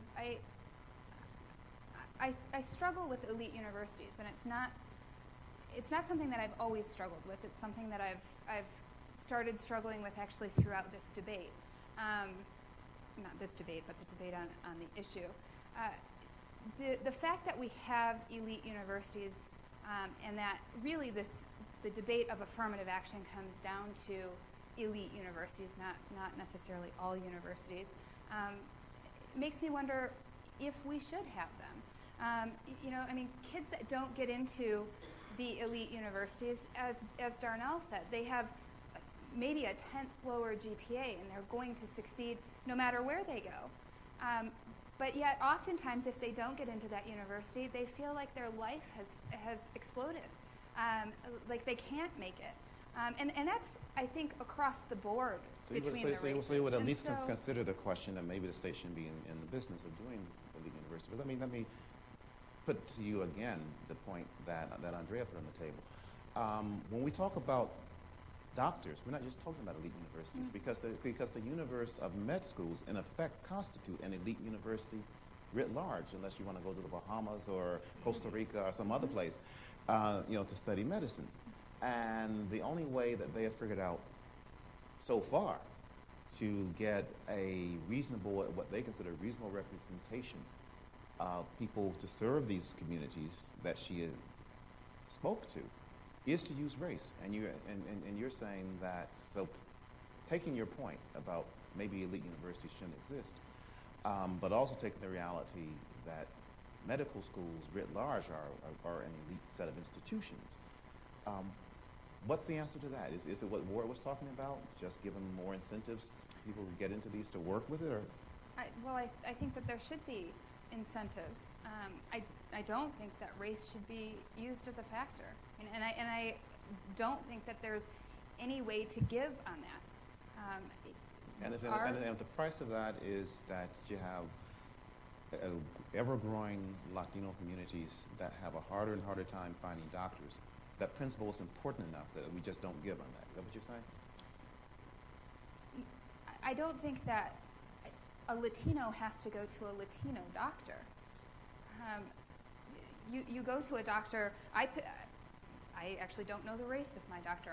I go to a doctor that is close to my home, that I trust, regardless of whether they're male, female, or. But it's very difficult to go to a doctor who doesn't speak your language, and to be well served. And so you have Not only Latinos speak Spanish. Well, sí, es la verdad, pero yeah. Es más fácil see, sort of, if you have somebody who speaks your language, and it's more likely that somebody who is Latino, in this case, More likely. more likely. But they may not even set up practice in your neighborhood. They may or may not, but if you know the barrio at all, and you look at the doctors who are working there, you will see a disproportionate number That's true. of Latino doctors. That's just a fact so far. Theoretically, yes, anybody can serve these communities. Theoretically, yes, that can happen. But it hasn't happened in the real world yet. So what I'm asking you, Jennifer, is that's okay? If what that means is that you get fewer Latino doctors, and therefore these communities, in certain parts of the Bronx in New York or certain areas of California, just don't have doctors who are there because they're doing plastic surgery and other things and other specialties which don't really address the basic needs of these communities. Well, the principle's worth that, and it's okay. But I don't think that that's what's happening. It's not? I mean, in the state of California, there are doctors, and the state of California is becoming overwhelmingly Latino. Right? That's part of the issue. Well, but they have doctors to go to. Everyone in this state. So is the answer yes then? Is the answer if that we just can't give on this issue, even if it is producing more doctors who will end up serving these communities? But what you're saying in effect is, one way or another, if they need a doctor, they should be able to find it, and we just can't give on this. Well, no, I don't think we can give on whether race is a factor. And you brought up another point in there: the plastic surgeons and the different professions that people go to within the medical field, and that's where the incentives come in.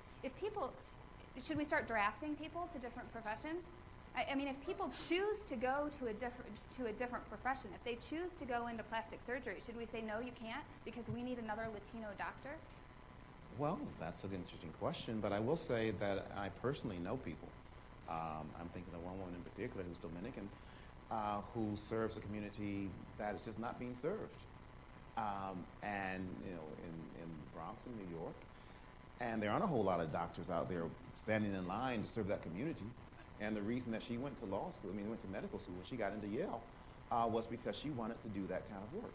And I think we should applaud her, and I think that if that's what she went into medical school for, and if someone is going to articulate that, then there should be incentives for that person to go to medical school. So you're saying basically deal with it through incentives somehow. But if I decide that I'm going to learn... In light of the fact that, as far as I know, we've seen no persuasive example that across the board that has really worked. Yeah, but to be fair, you didn't have that working even before 2009. And I can't tell you the number of times that on the various committees that I served on as a regent that we found a shortage in this profession or that profession or whatever, and the university would like to encourage more people, women to go into this field and others to go into that field. I mean, you reach a level, Ellis, where the government is going to have to play a pretty awesome role to direct people into these different fields. That problem is there.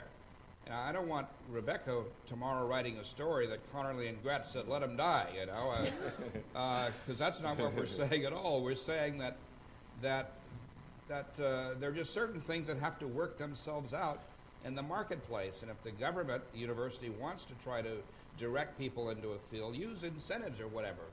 But I don't think, like the tree standing by the water, you're going to get us to budge on this notion. Okay, I'm just trying to tie it down, but I mean, we are in a Darwinian culture, and certain people survive and certain people don't. But just to push that a second further, when I took economics, I was taught that the role of government was to deal with market imperfections, and that there were certain things the market did not serve, and that's where government stepped in.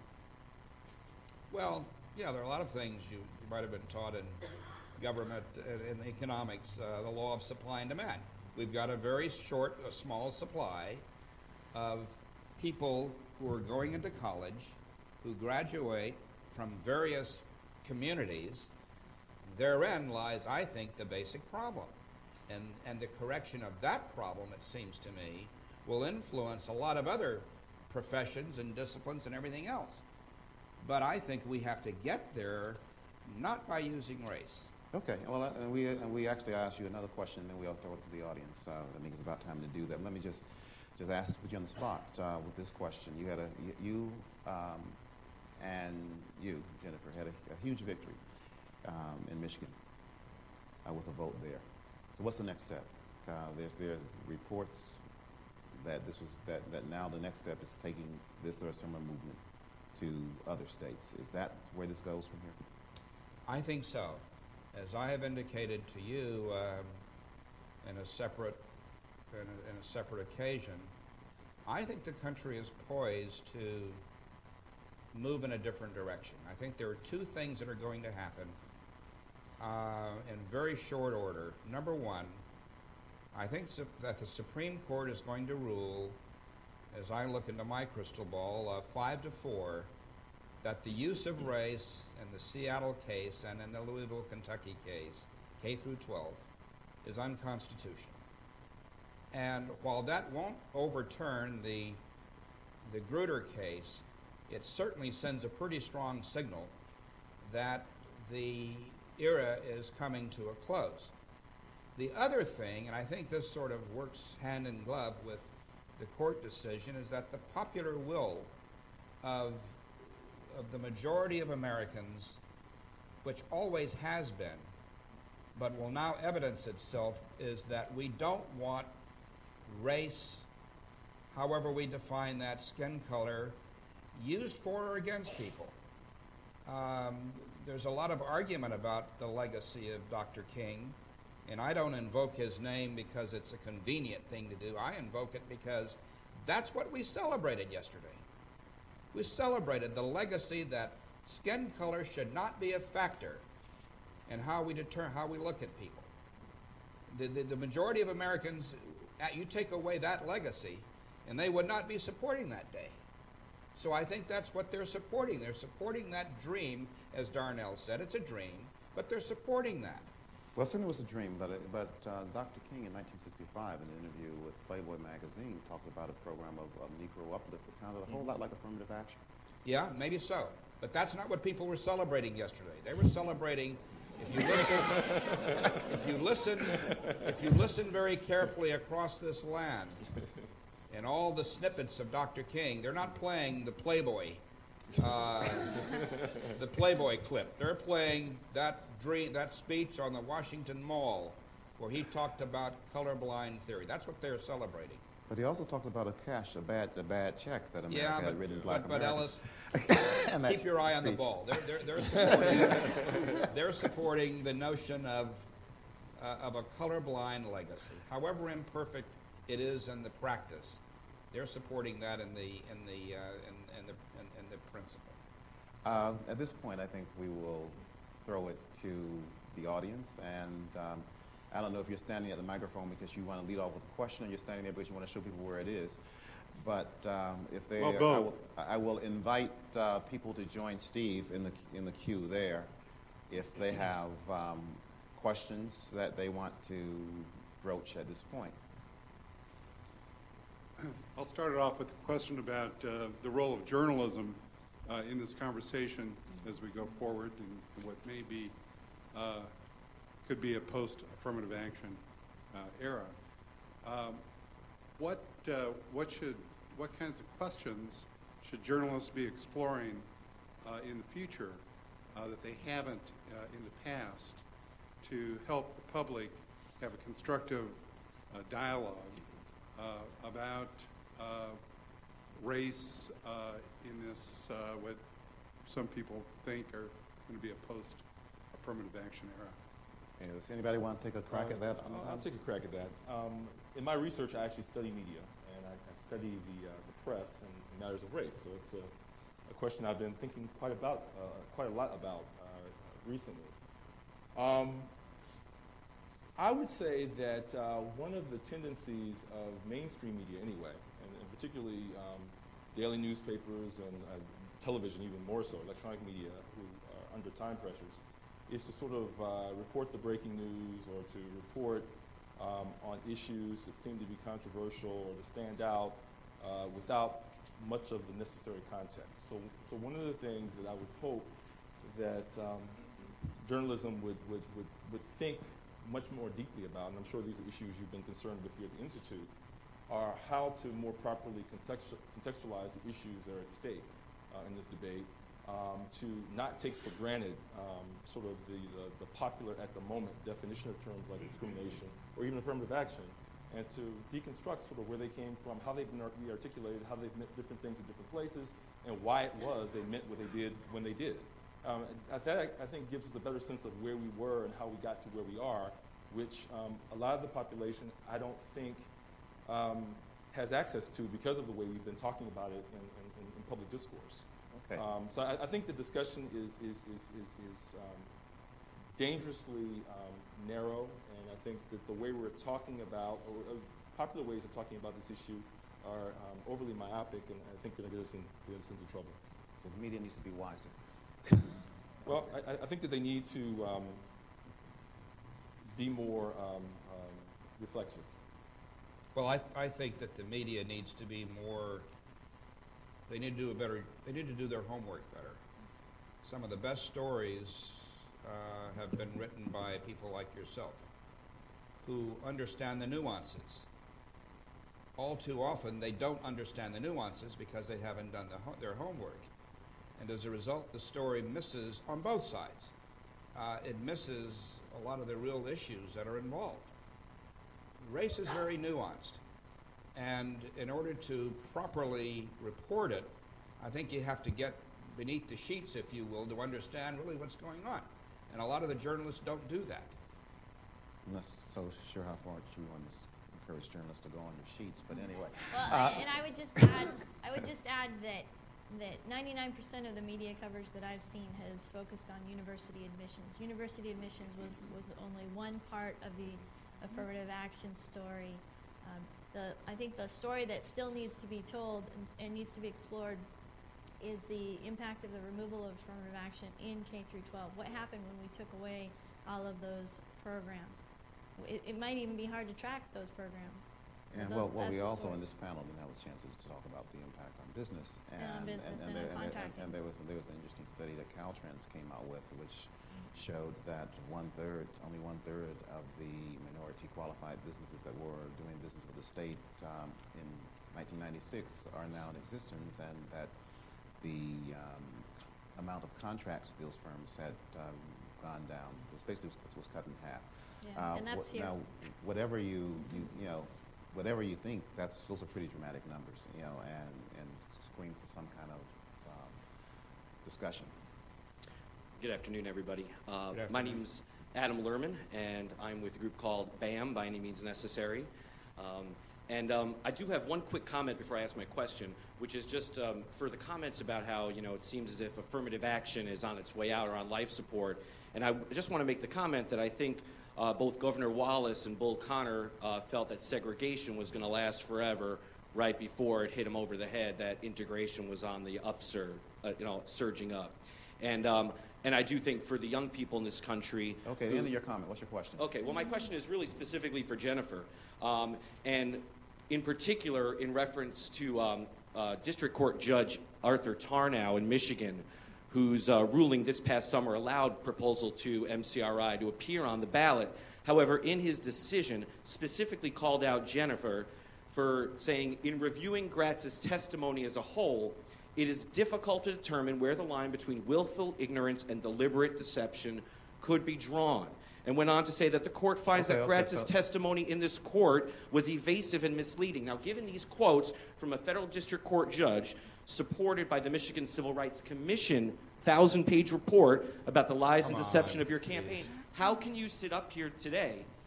How can you sit up here today and say, everyone here, that you are a legitimate leader of something other than segregation, lies, and deceit? How can you come to us? I think that's a like question that? without a real answer. That's really a comment. No. We will go to the next question. It's the truth, though. I'm not going to argue that. I'm just saying that's not a question. Okay. Actually, I'd like to say something about that. In Michigan, when we collected signatures, after we collected signatures, there was a group named By Any Means Necessary, and that name should not escape you. By any means Okay, necessary. okay, we don't want to follow. That- No. We don't necessarily Well, want to get into but, a back and forth give about me MCRI 30 and BAM. seconds. Give me 30 seconds. This group went out and said that the people that signed the petition didn't know what they were signing. In fact, they were lied to. They got a Michigan Civil Rights Commission that was led by an attorney who said before we ever collected one signature, that the entire campaign is based on deceit. And they went and they had this organization investigate. It's absolutely ridiculous. And the vote proved otherwise, that people did understand what they were saying and I agreed that it will should be on the ballot. stipulate that there is no love lost between BAM and MCRI. Next question. My name is Jennifer. I'm a graduate of the University of Michigan class of 2005. And I would just like to preface my question with responding to your statement about what the celebration of Dr. King's legacy means. And I think for some people it also means celebrating the fighting of a good fight. And I would say that that is, nowhere close to being done. And so in that regard, I would ask Ms. Gratz and also Mr. Connolly why you've chosen to focus your energy, if you say that you're fighting under this banner of civil rights and equality, then why you've chosen to go after something that actually stops and reverses our fight than something that actually helps our fight towards equality. It would be a perfect world if we lived in some, universe where affirmative action was not necessary. But the reality is that discrimination and racial discrimination still exists in this country, also socioeconomic discrimination. So just in regards to that, and also I would like to bring up the comments that Mr. Connolly made where you did say, God bless the KKK if they did support your organization. And the KKK is one group, also the CCC in Michigan that supported the Proposition 2 campaign, your campaign. And if you don't see that you've kind of made some strange bedfellows. Okay, I think we've gotten the question. my I think we have gotten the question. Response. I was interviewed by a reporter who said, "Did you know that the Ku Klux Klan is supporting your initiative? Will you reject their votes?" I made the statement that I don't know who votes for what. But if the Ku Klux Klan now believes, and I underscore if, now believes that equal treatment for everybody is the right thing to do, if they have now reached the point where they love instead of hate, God bless the Ku Klux Klan. Look at the context. I hate the Klan. But if we've now brought these people, this despicable organization, to the point where they're now believing in the principle of equal rights, we want people to change. We want people to grow. And so, while it may not have sounded politically, it may not have been a politically correct response, anyone who has ever followed me from the media will tell you that I don't mince my words, I say what I believe. If they have now changed, and I doubt that they have, but if they have, God bless them. I want them to change. There was also a question in there, Jennifer, about why aren't you using your energy supporting efforts that more directly would help disadvantaged groups?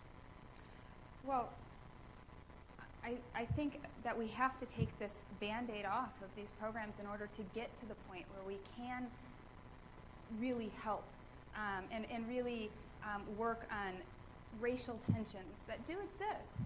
I think as long as these policies exist, those tensions are going to exist. And until we eliminate these policies, we're not going to get there. Just to follow up on that one, though, do you think that a vote that's very much along racial lines, a vast majority of whites saying in these policies, a vast majority of blacks and Latinos saying continue them, really is going to end racial tension? I think ending these policies will help us get closer to that point. Next question. Thank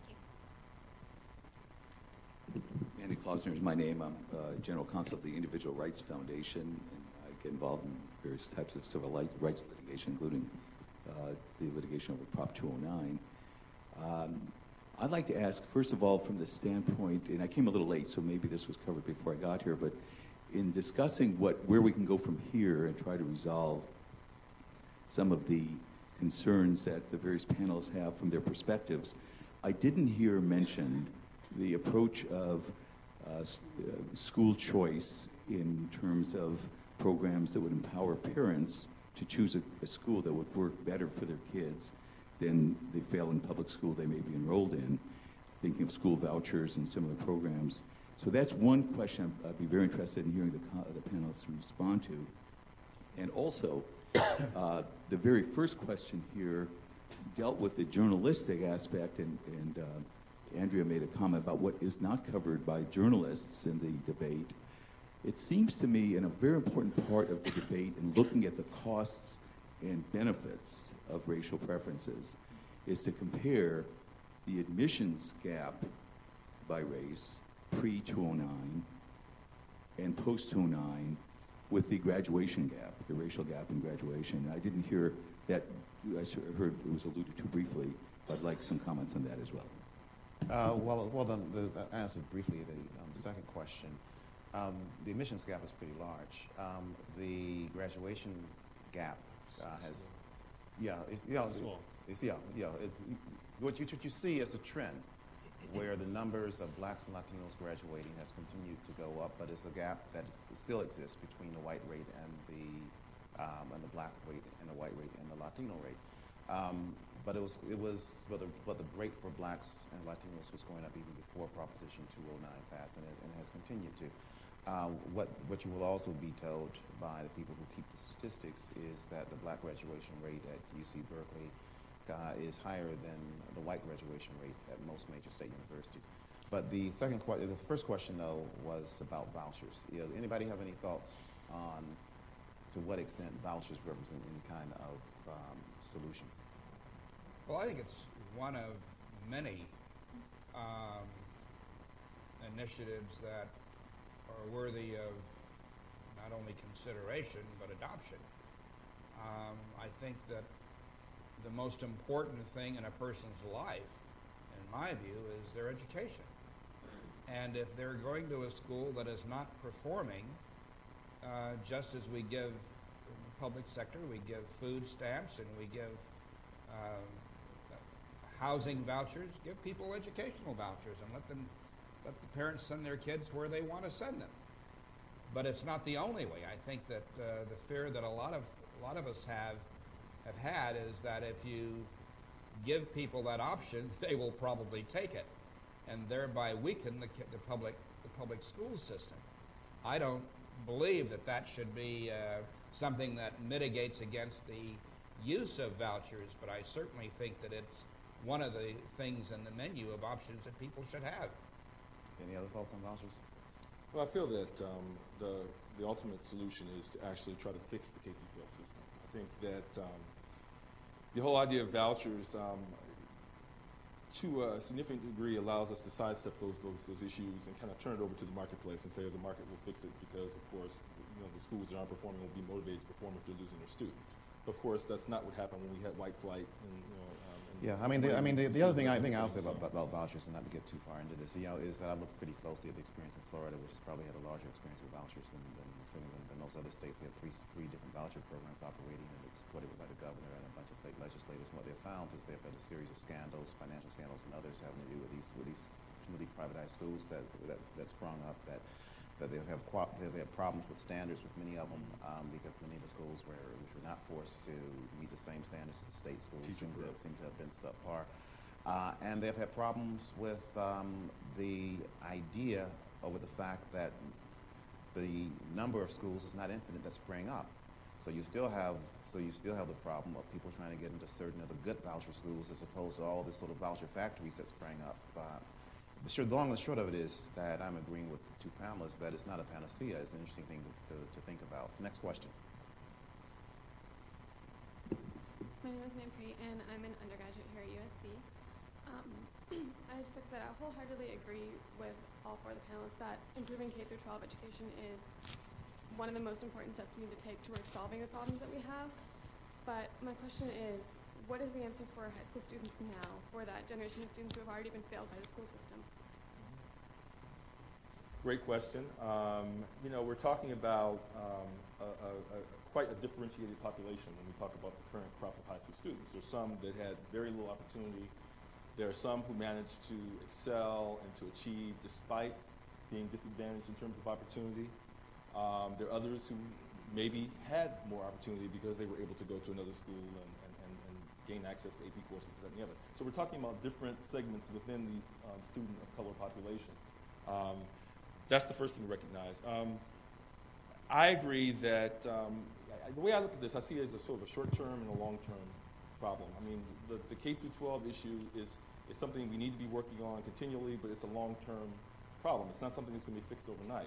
In the meantime, the patient can bleed to death. And I think, affirmative action and or other programs that have sought to replace the tool that we had when we had affirmative action here in California are attempting to stop that bleeding and to help the students who have done everything that they should have done, but because of the way the game is rigged, haven't been able to present the numbers that more privileged students present, even though they may be indistinguishable from those students in terms of what they actually do when they get in the classroom. So I think we need to be confronting both at the same time to help those students. Okay, Andrea?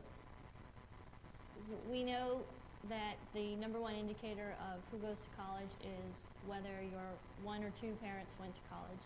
I think in the short term, one of the things that we can do is try to convey the knowledge that a college attending parent would have conveyed to a first generation college goer, to be able to convey that. I know that in San Diego we're trying to compile that information and convey that out to the community in community malls, for example. And then unfortunately the burden lies on the students of color who are already at the universities to reach back to the students of color in the high schools. I know that when I was in law school and an undergraduate, that I spent much of my my volunteer time reaching back to students to try to encourage them to come, to teach them how to apply, because it is a nuanced game. That is a short-term solution. We need many more long-term solutions. I don't think that burden should be on just the students of color. I No think one was that there. all. I never got any other help. I think that all students in universities should be reaching to communities and underscoring the importance of a college education. And maybe we can look to the universities to make that a requirement, or make that an incentive in your universities. But that's something that I do think should be happening right now. Socioeconomic affirmative action right now, while we fix our K through 12 programs, I think is another good way to go. You know, I was at I spent a day with a group called the Roberts Family Development Center in Sacramento, which is a program for students in the North Sacramento area. Many of them don't have two parents. Many of them, almost all of them, are low income, and they go there after school. They get a meal. They get students one from Davis, UC Davis, one from Sac State, one from American River. I don't know if they were selected this way or not, but there was the student from Davis was black, the student from Sac State was white, the student from AR was Latino, and spending about 4 hours with them in this one setting, you wouldn't know the difference. These kids who were from all over that community, different backgrounds, they attached to the different tutors there without regard to race, to color, and it just reinforced to me that the schools need the institutions really need to take an interest in this, and that student-centered outreach really works, and they need to do more of it. Next question. My name is Jeff Kelly Lowenstein. I'm an IJJ fellow, and I had a two-part question. The first part is to all the panelists and asking you to talk a little bit about the shift that occurred from the initial vision articulated by President Johnson in 1965 of affirmative action, helping a really broad swath of people who historically have been disadvantaged, toward, in public discourse, focusing much more on selective or elite university admission policies. So that's the first part. And the second part is more to Mr. Connolly and Ms. Gratz, and it's, I guess, reflecting on how, given that we live in a country founded on very noble ideals of equality and liberty, ideals to which Dr. King referred, not only in the March on Washington, but really from his first public address in Montgomery in 1955 through to the night before he was killed in Memphis in 1968, but also a country which from even before its inception has had a system of, for hundreds of years, slavery and oppression, and then subsequently policies to which Professor Hunt referred, and then even continuing until today, based on race. Is there any place at all, and that those policies have been implemented by the government, is there any place at all to reckon with that history in some sort of policy form? Or is the point that you've made that there's just no bending, is that so unyielding that the point of that history is that in some way that it, and from my perspective anyway, would be ignored? So 2 parts. Well, I will stab at it and address both of them. I think that select institutions, which have a critical role in our society, in my view, select institutions really wanted to be the engines for racial integration. And they were, their task was very difficult when they looked around and saw the profound academic gap between black and white, and increasingly between black and Asian and white and Asian. And so they had no choice but to use race not as one of many factors, as the court had said in the Bakke decision, but to use it as the factor. And that's really what's gotten them in trouble and gotten us to the point where we are right now. I think that began probably toward the late 60s, early 70s, when they really wanted to get more black students in, and the task was, as I said, was made not difficult, but almost impossible.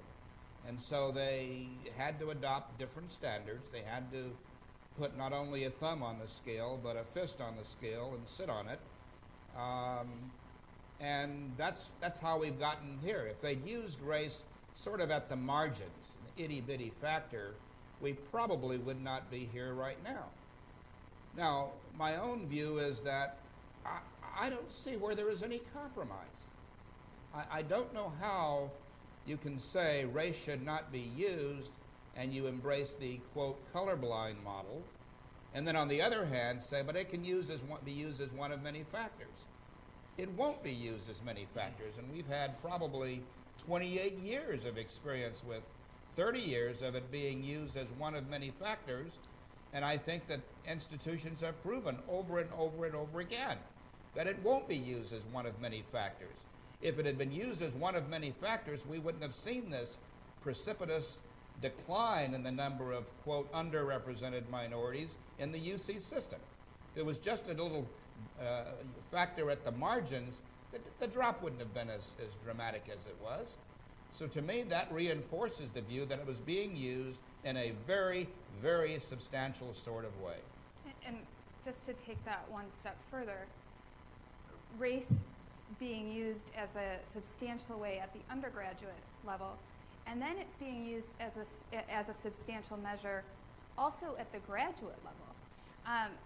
I don't think we'd be here again if race was used very minimally at the undergraduate level. But then you have to question, why is it used again at the graduate level? Why is there a preference or affirmative action to get into undergraduate school, and then affirmative action again for the graduate level? Well, let me chime in on this one. I mean, graduate admissions work fundamentally differently than undergraduate admissions. I mean, at the graduate level, faculty are directly involved in the selection process, and the reviews have tended to be holistic from the very beginning because we have access to all the information about the candidate, stuff that when you're dealing with 40,000 applications you probably wouldn't see, and so that's why race was, I think, injected as a variable at the undergrad level to kind of, help with the sheer volume of cases you're looking at to make sure that certain attributes are taken into account that might otherwise be missed. But the major point I want to make about this whole admissions thing, again, is that I think it's a fallacy to assume that somehow or another the use of race, the consideration of race, and I don't buy the idea that race was the only factor or the major factor, but that the use of race somehow or another equates in some diminishing of standards, that somehow or another the differences in terms of these so-called objective measures of performance really mean what they purport to mean. They don't. We have research that shows they don't mean what they purport to mean. But we continue to promote the fallacy because, of course, it supports all the arguments that are against using race. You know, what we're really talking about is access to scarce resources. And if we were really interested in making the world a better place, we try to figure out to deal with the issue of scarcity, not with, you know, fighting over who gets to, you know, have one of the scarce slots. But that's what we're left with, and that's what this debate, unfortunately, has devolved to. If we look back to your first question, to the 60s and the differences between, say, Kennedy and Johnson on this whole question, I you know, based on his war on poverty model and fair society and so forth and so on, Johnson really believed that some retribution had to be made for slavery, had to be made for you know, what happened in the 30s and 40s, you know, that I alluded to earlier and so forth and so on, and that if we could just root it out, make amends, you know, put people on equal footing in relatively short order, given the fact that we passed these civil rights acts, we can move on to a point where we can realize Dr. King's dream and race shouldn't have to matter and we shouldn't have to look at it. But of course that never happened. One of the reasons historians tell us it didn't happen was because of the Black Power movement and, you know, the hot summers of the 60s and other things that turned the white electorate off to the Civil Rights Project. And of course the backlash of the early 70s that led to the Reagan Revolution of the 80s explained to why we are where we are today, where we're talking about colorblind ideology. It wasn't certainly the overriding concern in the 60s when they were trying to address discrimination and inequality that had been based on race and rooted in race and continue to operate on the basis of I will race. point out that we're already over our time. You know, and so what I will do is just entertain, well, there are two people standing in line now. Two more questions, and with the injunction that any responses be brief and that any questions be even briefer. Go. Thank you. My name is Ross. I work in admissions here at USC. I believe Dr. Hunt brought this up at first when discussing, you know, what it's like to look out across the class, see only so many students of color in the classroom. But my question is more about the pedagogical concerns about, you know, having a quote-unquote critical mass or whatever other euphemism you want to use. And, you know, we were discussing the effects of Prop 209, the flagship UC campuses, worrying if this is something that was missing from the discussion. I think it's after all Justice O'Connor's you know, deciding logic. And I believe it was your case, Ms. Kratz. It's very cool to have you guys up here, by the way. Is there a question in all that? Yes, there is. When we recruit and admit students, you know, we do promise a type of experience, a quality experience. And there's a lot of literature out there that talks about having specifically a racially diverse student body and liking that with a quality experience, not just from a pedagogical standpoint, but a student experience. Can a comprehensive review accomplish or address this adequately? Thank you. I think that's already been asked and answered in effect, which the answer was we don't know. Next question. Mine's a real quickie. Many top-flight private institutions have removed early admit and early decision programs. Is this a step in the right direction, and why? Well, I mean, I think so. I mean, most of the people I've talked to in admissions think it's a good idea. I know Harvard got rid of theirs recently. It tends to disadvantage students who don't have access to the type of information that students who have more cultural resources may have access to. It also allows students to decide among their choices if they have multiple choices. And you know, when economics and other things factor in, and students who don't have the resources of other students, they, rather than being sort of forced to make an early decision, they have more time to make the decision, often plays in their favor. On balance, I've heard that it's probably offers more good than bad. Final question. Hi, my name is Isamar Camacho, and I am a junior at Roosevelt High School in Boyle Heights. And I just want to say that my school is over 5,000 students, and it's 99.9% Latino. And I just want to say that my entire life, I have never, not once, received racial preference. I was born in Los Angeles, and I have been in LAUSD since I was in kindergarten. and never have I received racial preference, any kind. And my parents, both of them never went to college. I have gone to overcrowded, underfunded schools my entire life.